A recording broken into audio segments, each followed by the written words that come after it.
रमा अस्पताल के कॉरिडोर में तेज कदमों से टहल रही थी। लेबर रूम में अंदर उसकी देवरानी रूपा प्रसव वेदना से तड़प रही थी। बाहर रमा हाथ में फ़ोन लिए लगातार घर वालों को फ़ोन लगाए जा रही थी, लेकिन किसी का भी फ़ोन नहीं लग रहा था। उसे डर लग रहा था कि अगर आज रूपा को कुछ भी हुआ तो उसका दोष उसके ही सिर पर आएगा। रमा के सास ससुर कपड़ों की खरीदारी करने बाजार गए थे। देवर रोहन ऑफिस के काम से शहर से बाहर और रमा के पति अमर का आज बिजनेस के सिलसिले में किसी के साथ जरूरी मीटिंग में व्यस्त थे। रमा के लगातार फ़ोन करने पर उन्होंने मैसेज से रिप्लाई की वो अभी मीटिंग में व्यस्त हैं। रमा ने सबको मैसेज करके बता दिया कि वो रूपा को लेकर अस्पताल आई हुई है। कमरे से बाहर अंदर करती नर्सों ने रमा की घबराहट को देखकर कहा, आप बैठ जाइए, कब तक खड़ी रहेंगी? मैं ठीक हूँ, रूपा की दर्द से चीखती आवाज़ रमा के दिल की धड़कनें तेज कर देती हैं। तभी एक नर्स ने आकर कहा, सुनिए, आपको डॉक्टर बुला रही हैं। रमा भागती हुई डॉक्टर के कमरे में पहुंची तो डॉक्टर ने कहा, देखिए, हमें समय से पूर्व डिलीवरी कराना होगा क्योंकि बच्चे की धड़कनें धीमी हो गई हैं। आप जल्दी से इन पेपर्स पर साइन कर दीजिए। पेपर्स देखते रमा के आंखों से आंसुधारा बह फूटे। तभी नर्स ने कहा, देखिए, जल्दी साइन कीजिए, हमारे पास समय कम है।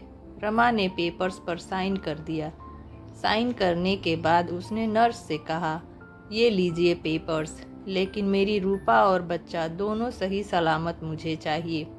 नर्स ने कहा, आप चिंता मत कीजिए, सब अच्छा होगा, बस आप भगवान से प्रार्थना कीजिए। दरअसल 8 साल पहले जब रमा शर्मा निवास में अमर के साथ शादी कर ससुराल आई तो सब बहुत खुश थे, खासकर उसकी सास गीता जी, क्योंकि रमा अपने साथ उनकी मुंह मांगी ढेर सारे दहेज के साथ आई थी। सासू माँ ने ससुराल के कामों की सारी जिम्मेदारियों को उसको ऐसे सौंपा जैसे सब कुछ उसी की जिम्मेदारी थी। शादी के ठीक 2 साल बाद उसने 2 जुड़वा बेटियों को जन्म दिया, लेकिन बेटियों के जन्म के समय डॉक्टर ने परिवार वालों को बताया कि वो अब दोबारा कभी मां नहीं बन पाएगी। पोते की आस लगाए बैठी गीता जी अब रमा को अपशगुनी मानने लगी। वो उनकी बेटियों को भी कभी प्यार से गले न लगाती। अमर को ये बहुत अच्छे से पता था, लेकिन वो हर बार रमा को ही समझाता, कहता, रमा, तुम माँ की बातों को दिल से मत लगाया करो, देखना समय के साथ वो भी बदल जाएंगी, तुम बस धैर्य रखो। रमा का देवर रोहन उसका बहुत सम्मान करता था। वो उसकी दोनों बेटियों को भी बहुत प्यार करता था और जब भी अपनी माँ को उनके साथ दुर्व्यवहार करता देखता तो अपनी माँ को टोक देता। कुछ सालों बाद रोहन की शादी तय हो गई। रोहन की शादी की खबर सुनकर रमा बहुत खुश थी, लेकिन उसकी खुशी पर ग्रहण तब लग जाता है जब उसकी सास ने उससे शादी की रस्मों में सामने आने से मना कर दिया। गीता जी ने रोहन की पूरी शादी के दौरान रमा को रसोई से बाहर नहीं निकलने दिया। ये सब देखकर रमा खुद भी जाने से बचती, क्योंकि उन्होंने रमा की सख्त हिदायत दी थी कि उसकी परछाई भी उनके बेटे बहू पर ना पड़े। उसकी देवरानी रूपा घर आ गई। दोनों देवरानी जेठानी में बहुत जमती। शादी के 1 साल बाद रूपा जब गर्भवती हुई तो उसकी गोद भराई के समय गीता जी ने रमा को अपने कमरे में बुलाकर अकेले में कहा, सुनो रमा, बड़े बुजुर्गों ने कहा है कि बांझ का तो मुंह भी देख लो, लेकिन निर्वंशी का तो चेहरा देखना भी पाप है। इसलिए मैं चाहती हूँ कि तुम रूपा की गोद भराई से पहले अपने मायके चली जाओ। जब तक कि रूपा बच्चे को जन्म ना दे दे, तुम यहाँ मत आना। कहीं ऐसा ना हो तुम्हारी छाया उस पर पड़े और कोई अपशगुन हो जाए। और हाँ, अमर को ये बात मत बताना, उससे कोई भी बहाना कर देना। उसका जब मन चाहे तुम लोगों से मिल सकता है। आखिर तुम्हारा मायका कौन सा दूर है? एक ही शहर में है, जब जी चाहे तुमसे और बच्चों से मिल लेगा। रमा उस दिन बहुत रोई। उसने कभी भी सपने में न सोचा था कि बेटे को न जन्म देने से उसका इतना अपमान होगा। रमा अगले दिन अपने मायके चली गई। रमा को यूं अचानक आया देखकर उसकी माँ ने पूछा, अरे अचानक बिन बताए, क्या बात है रमा, सब ठीक तो है ना? हाँ माँ, सब ठीक है, बस आपसे और पापा से मिलने का मन हुआ तो चली आई। पापा कैसे हैं? ठीक ही है बेटा, आज 6 साल से बेड पर हैं, क्या कहूँ। रमा के पिताजी को उसकी शादी के बाद ब्रेन स्ट्रोक आया और उनका पूरा शरीर लकवाग्रस्त हो गया, जिस वजह से रमा अपना दुख अपने मायके में भी अपनी माँ से नहीं कहती थी। अगले दिन ही रूपा का सुबह 10 बजे फ़ोन आया। उसने उठाकर हेलो कहा तो उधर से उसे रूपा के दर्द के कराहने और रोने की आवाज़ आई। क्या हुआ रूपा, सब ठीक तो है ना? तुम रो क्यों रही हो? रमा ने घबरा कर पूछा। भाभी, अभी मैं आपको कुछ नहीं बता पाऊंगी, बस आप जल्दी से घर आ जाइए। रमा ने अपनी माँ से कहा, माँ आप इन दोनों का ख्याल रखना, मैं अभी आती हूँ, आकर आपको सब बताती हूँ। ऑटो से रमा घर पहुँची तो रूपा दर्द से कराह रही थी और घर में कोई भी मौजूद नहीं था। रूपा को लेकर रमा अस्पताल गई। रूपा ने रास्ते में बताया कि माँ जी और ससुर जी के साथ बाजार गई हैं और रोहन सुबह ही ऑफिस के काम से शहर से बाहर चला गया। रूपा का अभी 7वां महीना ही चल रहा था। तभी नर्स ने रमा के पास आकर कहा, मुबारक हो, बेटा हुआ है, लेकिन अभी प्रीमेच्योर होने की वजह से उसको अस्पताल में हमारी निगरानी में रखना होगा। नर्स की आवाज़ से रमा यादों से बाहर आई। इतने में सभी घर वाले भी वहां आ गए। गीता जी ने आव देखा ना ताव, उन्होंने सबके सामने अस्पताल में रमा के गालों पर 2 थप्पड़ लगा दिए और कहा, अब सगुनी कहीं की, खुद तो बेटा जन नहीं पाई तो देवरानी की खुशियों में भी आग लगा दी। मना किया था ना तुझे आने से। अपनी माँ का बर्ताव को देखकर अमर ने गुस्से में कहा, माँ ये क्या तरीका है? आपने रमा को मारा क्यों? आखिर उसकी गलती क्या थी? सिर्फ यही ना कि उसने रूपा की मदद की। तुम चुप रहो जोरू का गुलाम, तू तो इसकी तरफदारी करेगा ही। तभी वहाँ नर्स ने आकर रमा से कहा, आपको अंदर डॉक्टर बुला रहे हैं। गीता जी ने कहा, मैं जाऊंगी अंदर और तू चुपचाप अपने मायके जा। गीता जी रोहन को साथ लेकर अंदर डॉक्टर के कमरे में गई। उन्हें देखकर डॉक्टर ने कहा, आप माँ और बच्चा दोनों खतरे से बाहर हैं, लेकिन अभी दोनों को ही बहुत देखभाल की ज़रूरत है। हमें बच्चों को कम से कम 2 महीने तक NICU में रखना होगा। इसके लिए आप सबको बहुत धैर्य रखने की ज़रूरत होगी।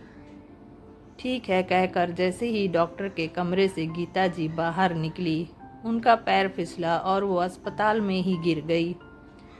उन्होंने उठने की कोशिश की, लेकिन वो उठने में असमर्थ थी और दर्द से वो रोने लगी। डॉक्टर ने पाँव का एक्सरे और चेकअप करके बताया कि पाँव फ्रैक्चर हो चुका है, 1 महीना बेड रेस्ट करना होगा। अब रमा के ही कंधों पर सारी जिम्मेदारियां आ गई। वह रोज़ घर के काम खत्म करके रूपा और सास दोनों का ख्याल रखती। 1 सप्ताह बाद रूपा को छुट्टी मिल गई, लेकिन बच्चे अस्पताल में ही थे। अब वो रूपा को साथ लेकर रोज़ बच्चों को देखने अस्पताल जाती। 1 महीने के अथक प्रयास के बाद डॉक्टर ने बच्चे को घर ले जाने की अनुमति दे दी। इधर अब गीता जी के पाँव भी ठीक हो गए थे। बच्चे के घर आने की सारी तैयारियां रमा ने की। रूपा और रोहन दोनों बच्चे को लेकर घर आए। गीता जी ने बच्चों का स्वागत किया। इधर रमा की दोनों बेटियां भी बच्चों को देखने की जिद कर रही थी। रमा उन्हें रूपा के कमरे में ले जा रही थी कि पीछे से गीता जी ने गुस्से में कहा, बड़ी बेशरम हो गई हो तुम। इतनी बार बोला तुमको कि तुम रूपा और उसके बेटे से दूर रहो, लेकिन तुम मानती नहीं। इतना अपशगुन करके जी नहीं भरा जो कुछ और करना चाहती हो। गीता जी के गुस्से में कड़कती आवाज़ सुनकर सभी वहाँ इकट्ठा हो गए। उसने सामने खड़े अपने पति अमर की तरफ देखा। बेटियों का हंसता हुआ मासूम चेहरा उदास हो गया। रमा खुद पर काबू न कर पाई और उसकी आंखों से आंसू निकल पड़े और वो वहाँ से जाने लगी। तभी रूपा ने कहा, रुकिए भाभी। गीता जी गुस्से में, सुनाई नहीं दिया मैंने क्या कहा? तुम अंदर जाओ। रमा बच्चों से जुड़ा कोई काम नहीं करेगी। भाभी मैंने कहा रुकिए। और उसने आगे बढ़कर रमा का हाथ पकड़ लिया। भाभी यूं चुप रहकर रोज अपमान सहन करने से कुछ नहीं बदलने वाला, इसलिए कभी कभी बड़े को जवाब देकर छोटों को उन्हें सच का आईना दिखाना ही पड़ता है। रूपा सुनाई नहीं दे रहा तुम्हें? गीता जी ने दोबारा गुस्से में कहा। सुना माँ जी, अच्छी तरह सुना, लेकिन जिस तरह हम घर में गंदगी इकट्ठा करके नहीं रख सकते, ठीक वैसे ही मैं आपकी ये बेकार की बातें नहीं सुन सकती और ना ही मान सकती हूँ। मैंने और रोहन ने आपको बहुत बार समझाया कि आप भाभी को यूँ हर बात में अपमानित ना किया करें, लेकिन आप है कि मानने के लिए तैयार ही नहीं है। वो तो भाभी है जो आपकी इन कड़वी बातों को सुनकर रह जाती है, वरना उनकी जगह कोई और होता तो अब तक आपको करारा जवाब और सबक कब का मिल चुका होता। आपका तो मुझे नहीं पता, लेकिन मेरे लिए मेरी जेठानी जी कभी अपशगुनी नहीं थी, ना है ना रहेंगी, बल्कि मेरे और मेरे बच्चे के लिए तो वो जीवन दाता है। अगर ये समय से मेरा फ़ोन ना उठाती और यहाँ आकर मुझे अस्पताल ना ले जाती तो ना जाने क्या हो जाता। और दूसरी बात, बेटी को जन्म देने से औरतें अपशगुनी हुई तो आप देवी की पूजा क्यों करती हैं? तब तो मेरी माँ और आपकी माँ भी अपशगुनी हुई, क्योंकि मैं भी 2 बहनें हैं और आप 4 बहनें हैं। हम दोनों को ही भाई नहीं। तो अब बताइए कि क्या ये कठिन कहना ठीक है? तुम अपना मुंह बंद रखो। ये घर मेरा है और यहाँ सिर्फ मेरी मर्जी चलेगी, समझी? गीता जी ने गुस्से में कहा। तभी पीछे खड़े अमर ने कहा, माँ आपने बिल्कुल सही कहा, ये घर आपका है तो आपकी मर्जी चलेगी, लेकिन मैं भी अब रमा का अपमान और बर्दाश्त नहीं कर सकता, इसलिए मैं ये घर छोड़कर जा रहा हूँ।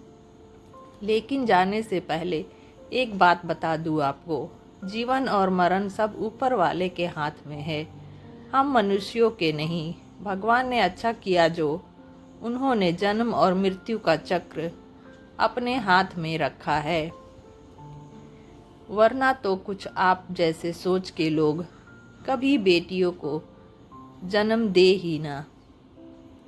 तो फ्रेंड्स, वीडियो पसंद आई हो तो लाइक और शेयर करना ना भूलें। Thanks for the watching.